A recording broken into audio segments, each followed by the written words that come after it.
शिवाजी महाराज, मराठी साहित्य परिषदेचे सर्व आदरणीय पदाधिकारी आणि मराठी भाषा आणि येथील मराठी साहित्य मंडळ यांच्यावर प्रेम करणारे आपण सर्व श्रोते, संत सज्जन, माता भगिनी,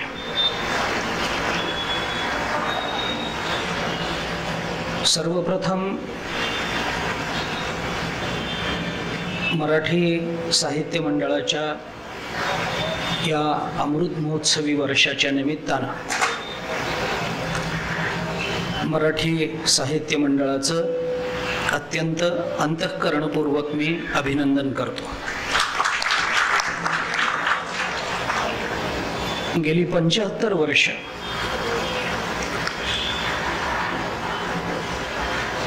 सलग सातत्यानं मराठी भाषेचं कार्य जोपासना आणि संवर्धन या दोन्ही अंगानं या मंडळाने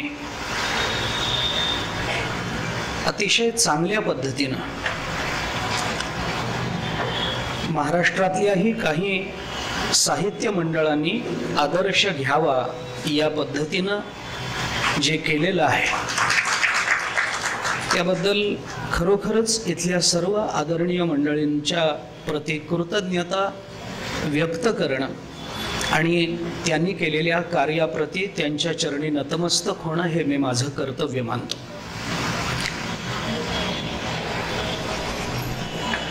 साहित्य मंडळाला 75 वर्ष पूर्ण होत आहेत आणि या कार्याकरता मी येथे उपस्थित आहे।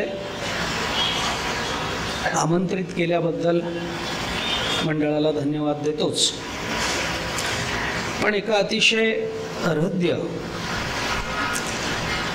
आणि कौटुंबिक वाटावा अशा सोहळ्यामध्ये सहभागी झाल्याचा मला स्वतःला खूप आनंद होतो।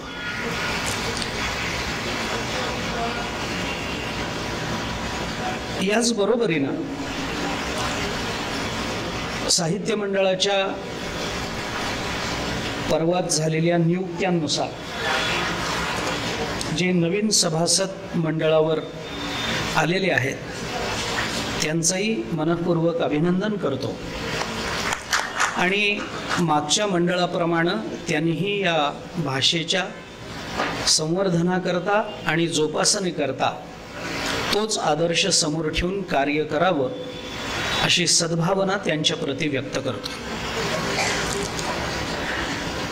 आज या मंडळाच्या या कार्यक्रमाकरता अमृत महोत्सवी वर्षाकरता मी जरी इथे उपस्थित असलो तरी शहरामध्ये प्रवेश केल्यापासून ते आत्ताच्या या क्षणापर्यंत माझ्या अंतःकरणामध्ये तीर्थस्वरूप वैकुंठवासी भाऊसाहेब देऊळगावकर यांचं खूप स्मरण मला या निमित्तानं होत आहे।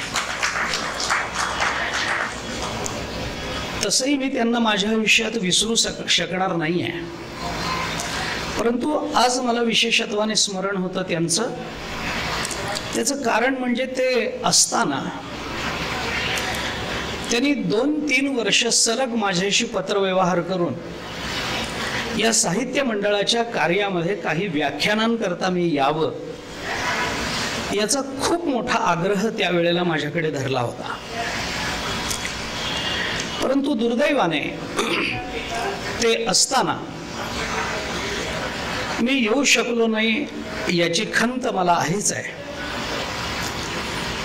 पण त्यांच्या नंतर का होईना मी या मंडळाच्या अमृत महोत्सवी वर्षाकरता का असेना पण इथे येऊ शकलो हे केवळ आणि केवळ त्यांच्या प्रती माझी जी श्रद्धा भावना आहे ती कारण आहे असं प्रामाणिकपणाने मला वाटतं।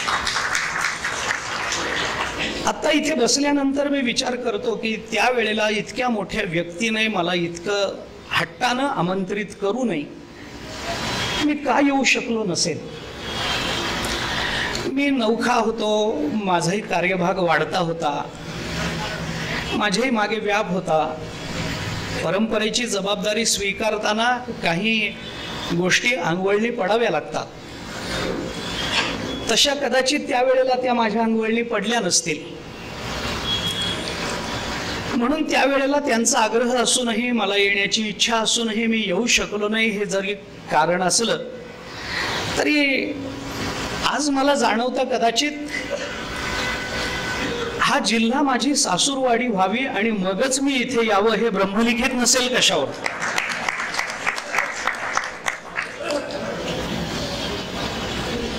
कदाचित असंही असेल.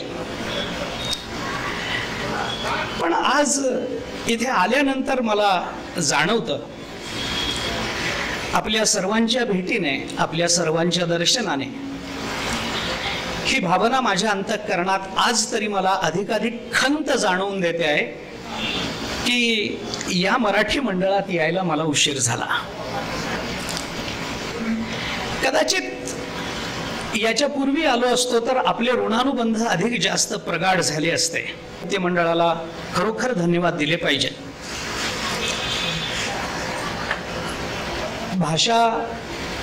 भाषेचा अभिनिवेश आणि प्रशस्त माध्यम म्हणून भाषा यांचा जेव्हा आपण विचार करतो तेव्हा प्रत्येक भाषेचं आपलं सौंदर्य जरी अबाधित असलं तरी सुद्धा कर्नाटक प्रांतामध्ये माझा परिचय करून देताना खूप मोठा करून दिला गेला. अमुक केलं, तमुक केलं, असं कार्य, तसं कार्य, हा अभ्यास. पण बाकीचं जे वर्णन माझ्या प्रशस्तीमध्ये केलं गेलं ते या मंडळाचं माझ्यावरचं प्रेम आहे असं मी समजतो. 4. परंपरेनं प्राप्त झालेल्या माध्यमांमधून समाजापर्यंत मांडावा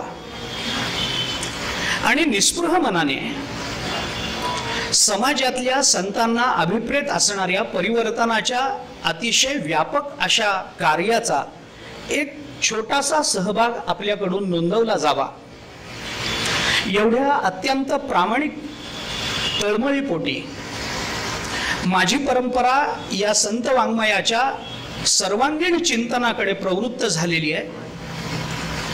तीच प्रवृत्ती माझ्यामध्ये असावी आणि संत वाङ्मयाचा सर्वार्थानं सर्वांगीण अशा विचार माझ्याकडून व्हावा, याकरता जे प्रयत्न करणं अपेक्षित आहे ते करणं हे माझं कर्तव्य आहे आणि त्याच्यातच माझ्या जीवनाची धन्यता आहे याची मला जाणीवही आहे. संत वाङ्मयाचा अभ्यास करत असताना साहित्याच्या अंगाने जेव्हा संत वाङ्मयाचं चिंतन मी करतो, ज्ञानेश्वरीचं असेल, गाथ्याचं असेल, भागवताचं असेल, महाभारताचं असेल अथवा दासबोधाचं असेल, हे चिंतन करताना मला असं वाटतं कदाचित तो माझ्या अत्यंत संकुचित मर्यादित अशा बुद्धीतून निर्माण झालेलं काही चिंतन असेल, त्याची अभिव्यक्ती मी करत असेन कदाचित. पण मला असं वाटतं की साहित्य या शब्दाचा अर्थ करताना नेमका आपण काय करावा. साहित्य या शब्दाचा अर्थ काय. संत वाङ्मयाचं चिंतन करताना मला असं जाणवतं की साहित्य या शब्दाचा माझ्या दृष्टीने असणारा अर्थ हितेन सहितम साहित्यम एवढाच आहे. ज्याच्यामध्ये माणसाचं हित सामावलेलं असतं त्याला साहित्य म्हणतात. आणि मला असं वाटतं की माणसाचं हित संत वाङ्मयाशिवाय अन्य कोणत्या रचनांमध्ये सामावलेलं असतं असं मला तरी आतापर्यंत जाणवलेलं नाही. त्यामुळे ज्ञानेश्वरीकडे बघताना, दासबोधाकडे बघताना आपलाही कदाचित अनुभव असेल, कारण कर्नाटक आणि महाराष्ट्र यांच्यामध्ये आज सीमा प्रश्नाचे वाद काय आहेत याची चर्चा खरं म्हणजे मला या व्यासपीठावरून करायचीच नव्हती.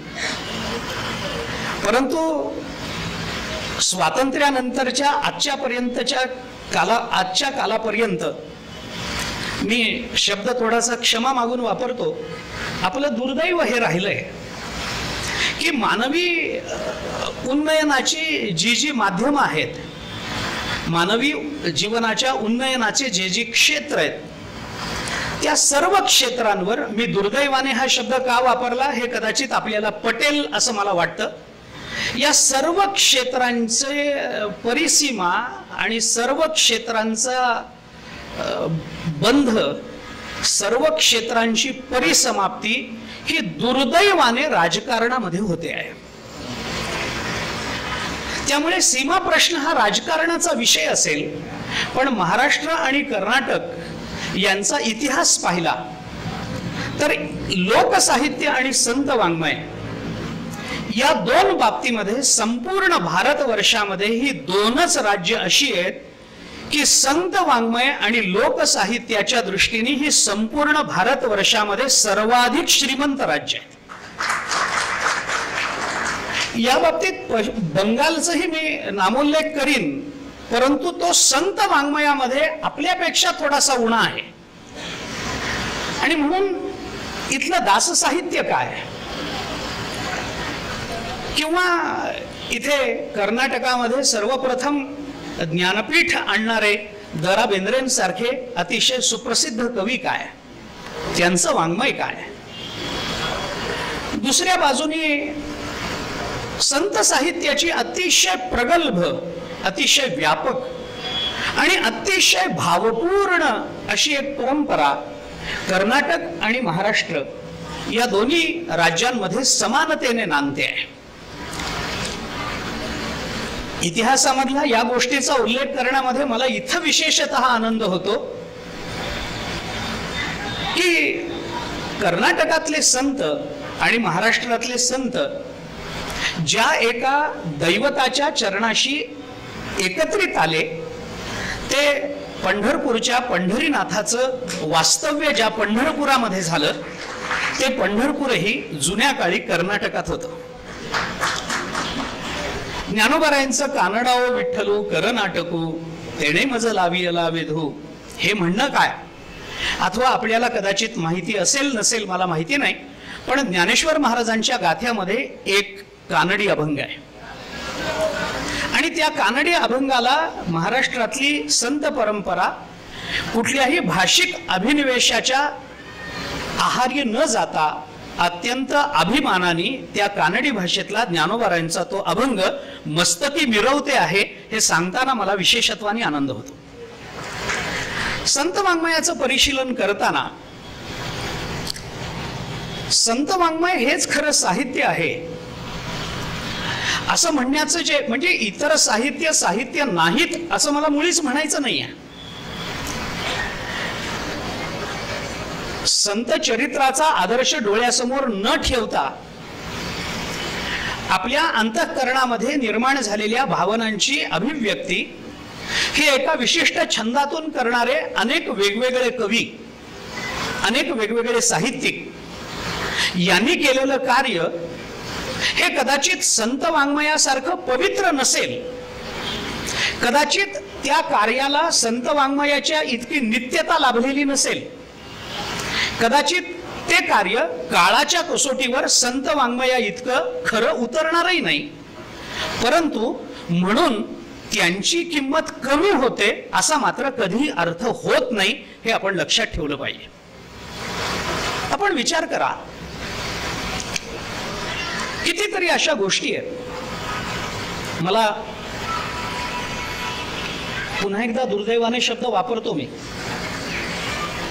दुर्दैवाने कानडी साहित्याचा फार परिचय नाही आहे, परंतु आधुनिक काळातलं मराठी साहित्य आणि त्या साहित्यातल्या काही कविता या जर आम्ही बघितल्या तर या कवितांना मरण आहे असं कधी आम्हाला वाटत नाही.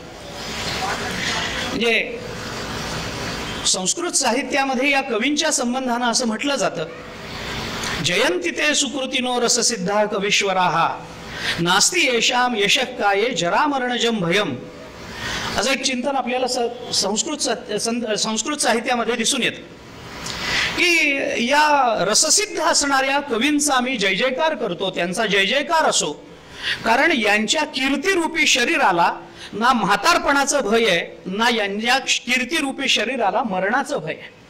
नास्ति येषाम यशः काये जरा मरणजम भयम, येषाम यशः काये जरा मरणजम भयम नास्ति.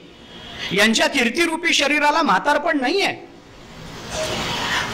माझ्या वयाचे इथे किती आहेत मला माहिती नाही, मराठी शाळांमधून शिकलेले, पण माझ्यापेक्षा जे मोठ्या वयाचे आहेत त्यांनाही कदाचित मी काय म्हणतो ते जास्त पटकन कळेल. मला एक सांगा, आपण सगळेच मोठे आहात, मराठी भाषेमध्ये आपण शिकलेले आहात. मला सांगा, श्रावण मासी हर्ष मानसी हिरवळ दाटे चोहीकडे, क्षणात येते सरसर शिरवे क्षणात फिरोनी ऊन पडे, वरती बघता इंद्रधनुचा गोप दुहेरी विणलासे, मंगल तोरण काय बांधिले नभो मंडपी कुणी भासे, झाला असा सूर्यास्त वाटतो सांज हा तो उघडे, तरुशिखरावर उंच घरावर पिवळे पिवळे ऊन पडे. ही बालकवींच्या या कवितेला कधी मरण आहे मला सांगा, कधी मरण आहे? ज्यांना ज्ञानपीठ मिळाला असे विवा शिरवाडकर यांच्या कीर्तीला कधी मरण आहे? कधी यांची कीर्ती संपणार आहे? ज्या ज्ञानेश्वर महाराज तुकाराम महाराजांच्या मुखातून ज्या विशिष्ट छंदामधून जे संत वाङ्मय प्रकट झालं, ते संत वाङ्मय कदाचित मानवी अंतःकरणाला चिरकालपर्यंत समाधान देण्याचं सामर्थ्य बाळगून असलं, कदाचित मानवाला संत पदवीपर्यंत पोहोचवण्याचं सामर्थ्य त्या वाङ्मयामध्ये अनुस्यूत असलं, त्याला आणि त्या आमच्या आयुष्याला समृद्ध करण्याचं सामर्थ्य त्याही कवितांनी मिरवलं आणि आमचं बालपण आणि आमचं तारुण्य या कवितांनी खरोखरी आनंदमय बनवलं, असं नाकारणारं इथं कोणी असेल असं मला वाटत नाही.